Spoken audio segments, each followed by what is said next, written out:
योग के अनेक भेद, उसके 8 और 6 अंगों का विवेचन, यम नियम, आसन और प्राणायाम, 10 विध प्राणों को जीतने की महिमा, प्रत्याहार, धारणा, ध्यान और समाधि का निरूपण।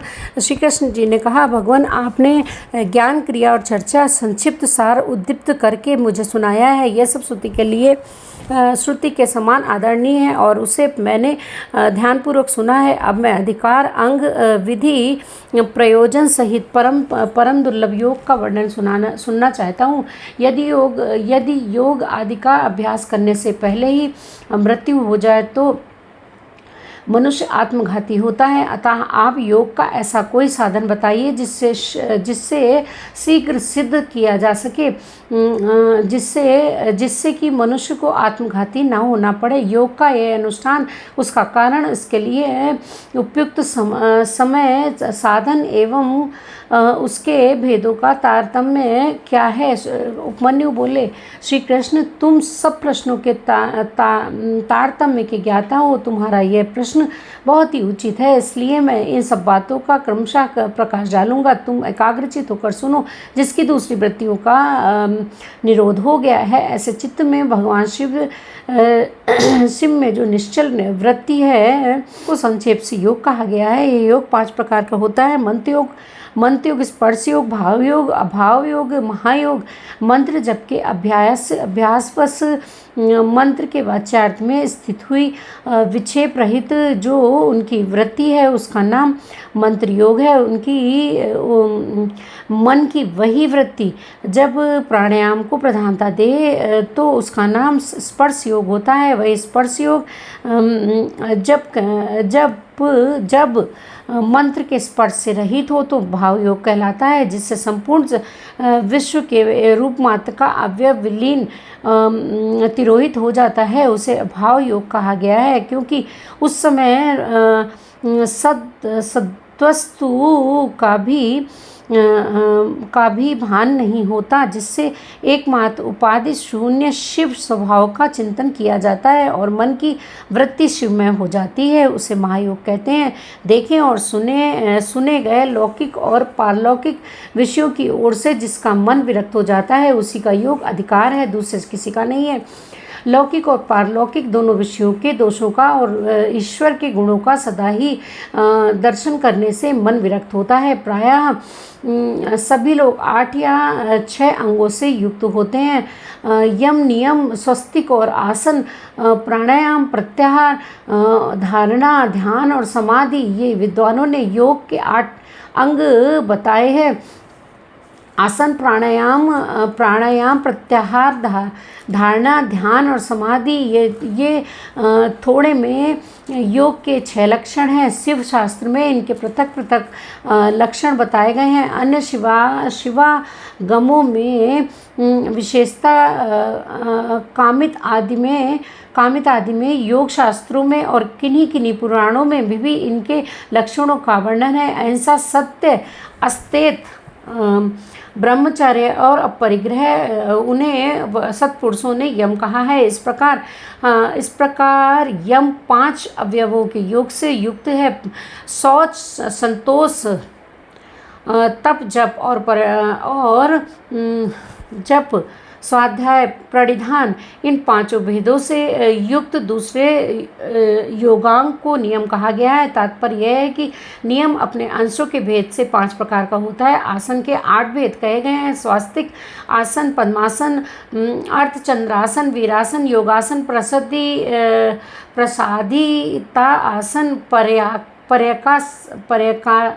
पर्यंकासन और अपनी रुचि के अनुसार आसन। अपने शरीर में प्रकट हुई जो वायु है उसको प्रण कहते हैं, उसे रोकना ही उसका आयाम है। उस प्राणायाम के 3 भेद कहे गए हैं। रेचक, पूरक और कुंभक। नाभिका के एक छिद्र को दबाकर या बंद करके दूसरे से उदर स्थित वायु को बाहर निकालें। उस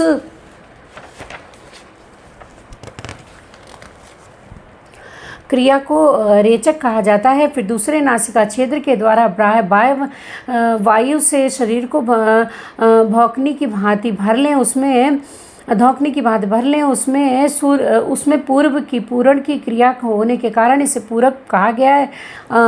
जब साधक भीतर की वायु को ना तो छेड़ता है और ना बाहर की वायु को ग्रहण करता है, केवल भरे हुए घड़े की भांति अविचल भाव से स्थित रहता है, तब उस प्राणायाम को कुंभक नाम दिया जाता है। योग के साधक को चाहिए कि यह रेचक आदि तीनों प्राणायाम को ना तो बहुत जल्दी जल्दी करे और ना बहुत देर से करे। साधना के लिए सद्यतो क्रम योग से उसका अभ्यास करे। रेचक आदि में नाड़ी शोधन पूर्वक जो प्राणायाम का अभ्यास किया जाता है उसे स्वेच्छा से उत्क्रमण पर्यंत करते रहना चाहिए। यह बात योग शास्त्र में बताई गई है। कनिष्क आदि के क्रम से प्राणायाम 4 प्रकार का कहा गया है। मात्रा और गुणों के विभाग तारतम्य से यह भेद बनते हैं। 4 भेदों में से कन्या कनिष्ठ प्राणायाम है। यह प्रथम उद्घात कहा गया है। इसमें 12 मात्राएं होती हैं। मध्यम प्राणायाम द्वितीय उद्घात है। इसमें 24 मात्राएं होती हैं। उत्तम श्रेणी का प्राणायाम तृतीय उद्घात है। इसमें 36 मात्राएं होती हैं। उससे भी श्रेष्ठ जो सर्वोत्कृष्ट चतुर्थ प्राणायाम है वह शरीर में स्वेद और कंप आदि का जनक होता है। योगों के अंदर आनंद जनित रोमांच क्षेत्रों में अश्रुपात और जल्प, भ्रांति और मूर्छा आदि भाव प्रकट होते हैं। घुटनों के चारों ओर प्रदक्षिण क्रम से ना बहुत जल्दी और ना ही बहुत धीरे धीरे चुटकी बजाए। घुटने की एक परिक्रमा में जितनी देर तक चुटकी बजती है उस स्थान का मान एकमात्र है। मात्राओं को क्रमशः जानना चाहिए। उद्घात क्रम योग से नाड़ी शोधन पूर्वक प्राणायाम करना चाहिए। प्राणायाम के 2 भेद बताए गए हैं, अगर्भ और सगर्भ। जप और ध्यान के बिना किया गया प्राणायाम अगर्भ कहलाता है और जब ध्यान की सहयोग पूर्वक किए जाने वाले प्राणायाम को सगर्भ कहते हैं। अगर्भ से सगर्भ प्राणायाम भी गुना अधिक महत्व है। इसलिए योगी जन प्रायः सगर्भ प्राणायाम किया करते हैं। प्राणी विजय से ही शरीर की वायुओं पर विजय पाई जाती है। प्राण अपान, समान, उदान, व्यान, नाग, कूर्म, कुकल, देवदत्त और धनंजय, ये 10 प्राण वायु हैं। प्राण प्रयाण कहता है इसीलिए इसे प्राण कहते हैं। प्राण प्रयाण करता है इसलिए इसे प्राण कहते हैं। जो कुछ भोजन किया जाता है उससे जो वायु नीचे ले जाती है उसको अपान कहते हैं। जो वायु संपूर्ण अंगों को बढ़ाती हुई उसमें व्याप्त रहती है उसका नाम व्यान है। जो वायु मर्म स्थानों को उत्तेजित करती है उसकी उदान संज्ञा है। जो वायु सब अंगों को संभाव से ले चलती है वह अपने उस समनयन रूप कर्म से समान कहलाती है। मुख से कुछ उगलने में कारणभूत वायु को नाक कहा गया है। आँख खोलने के व्यापार में कुर्म नामक वायु की स्थिति है। छींक में क्रकल और जंघाई में देवदत्त नामक वायु की स्थिति है। धनंजय नामक वायु संपूर्ण शरीर में व्याप्त रहती है। वह मृतक शरीर को भी नहीं छोड़ती। क्रम से अभ्यास में लाया हुआ यह प्राणायाम जब उचित प्रमाण या मात्र से युक्त हो जाता है तब वह कर्ता के सारे दोषों को दग्ध कर देता है और उसके शरीर की रक्षा करता है। प्राण पर विजय प्राप्त हो जाए तो उससे प्रकट होने वाले चिन्हों को अच्छी तरह देखें। अच्छी बात यह होती है कि निष्ठा, मूत्र और कफ की मात्रा घटने लगती है। अधिक भोजन करने की शक्ति हो जाती है और विलंब से सांस चलती है। शरीर में हल्कापन आता है। शीघ्र चलने की शक्ति प्रकट होती है। हृदय में उत्साह बढ़ता है और स्वर में मिठास आती है। समस्त रोगों का नाश हो जाता है। बल, तेज और सौंदर्य की वृद्धि होती है। श्रुति, धृति, मेघा युवापन, स्थिरता और प्रसन्नता आती है। तब प्रायश्चित, यज्ञ, दान और व्रत आदि जितने भी साधन हैं, ये प्राणायाम की 16वीं कला के भी बराबर नहीं हैं। अपने अपने विषय में आसक्त हुई इंद्रियों को वहाँ से हटाकर जो अपने भीतर निग्रहित करता है, उस साधन को प्रत्याहार कहते हैं। इन मन और इंद्रियां ही मनुष्य को स्वर्ग और नरक में ले जाती हैं। यदि उन्हें वश में रख लिया जाए तो वे स्वर्ग की प्राप्ति कराती हैं, और विषयों की ओर खुली छोड़ दिया जाए तो वे नरक में डालने वाली हो जाती हैं।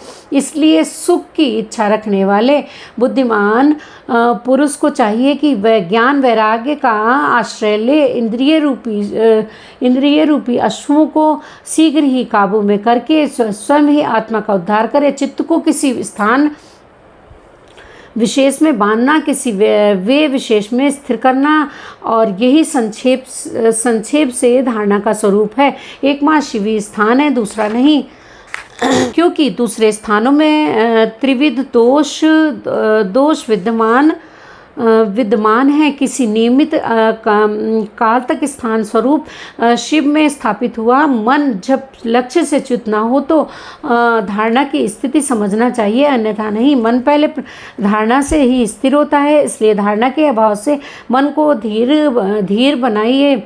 अब ध्यान की व्याख्या करते हैं। ध्यान में धैर्य, चिंतायाम यह धातु माना गया है। इसी धातु से प्लुट प्रत्यय करने पर ध्यान की सिद्धि होती है। अतः विक्षेप रहित चित्त से जो शिव का बारंबार चिंतन किया जाता है, उसी का नाम ध्यान है। ध्येय में स्थित हुए चित्त की जो ध्येयाकार वृत्ति होती है और बीच में दूसरी कृति अंतर नहीं डालती, उस ध्येयाकार वृत्ति का प्रवाह रूप से बना रहता है, ध्यान कहलाता है। दूसरी तब सब वस्तुओं को छोड़कर केवल कल्याणकारी परम देवेश्वर शिव का ही ध्यान करना चाहिए। वे ही उस सबके परम ध्येय हैं। यह अर्थवेद की श्रुति का अंतिम निर्णय है।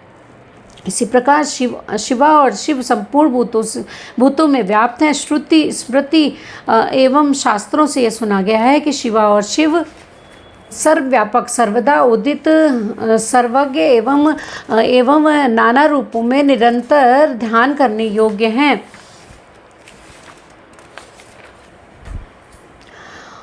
इस ध्यान के दो प्रयोजन जानने चाहिए। पहला है मोक्ष और दूसरा प्रयोजन है अणिमा आदि सिद्धियों की उपलब्धि। ध्याता, ध्यान ध्येय और ध्यान प्रयोजन, इन चारों को अच्छी तरह जानकर योग वेत्ता पुरुष योग का अभ्यास करे। जो ज्ञान और वैराग्य से संपन्न, श्रद्धालु, क्षमाशील, ममता रहित तथा सदा उत्साह रखने वाला है, ऐसा ही पुरुष ध्याता कहा जाता है।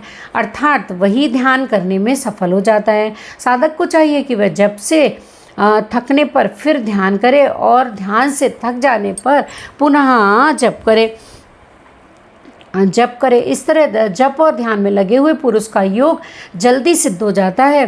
12 प्राणायामों की एक धारणा होती है, 12 धारणाओं का ध्यान होता है, और ध्यान 12 की एक समाधि कही गई है। समाधि को योग का अंतिम अंग कहा गया है। समाधि से सर्वत्र बुद्धि का प्रकाश फैलता है। जिस ध्यान में केवल ध्येय ही अर्थ रूप से भासता है, ध्याता निश्चल महासागर के समान स्थिर भाव से स्थिर रहता है और ध्यान स्वरूप से शून्य सा हो जाता है, उसे समाधि कहते हैं। जो योगी ध्येय में चित्त को लगाकर सुस्थिर भाव से उसे देखता है और बुझी हुई आग के समान शांत रहता है, वह समाधिस्थ कहलाता है। वह ना सुनता है और ना सूंघता है, ना बोलता है, ना देखता है, ना स्पर्श का अनुभव करता है और ना ही मन से संकल्प विकल्प करता है। ना उसमें अभिमान की वृत्ति का उदय होता है और ना वह बुद्धि के द्वारा ही कुछ समझता है, केवल काष्ठ की भांति स्थित रहता है। इस तरह शिव में लीन चित्त हुए योगी को यहाँ समाधिस्थ कहा जाता है। जैसे वायु वायु रहित ध्यान में रखा हुआ दीपक कहीं हिलता नहीं है, निस्पंद बना रहता है, उसी तरह समाधिनिष्ठ शुद्ध चित्त योगी भी इस समाधि से कभी विचलित नहीं होता है, सुस्थिर भाव से स्थिर रहता है। इस प्रकार उत्तम योग का अभ्यास करने वाली योगी के सारे अंतराय शीघ्र नष्ट हो जाते हैं और संपूर्ण विघ्न भी धीरे धीरे दूर हो जाता है। इस प्रकार वायवीय संहिता में अध्याय 37 पूरा हुआ। बोलो शंकर भगवान की जय।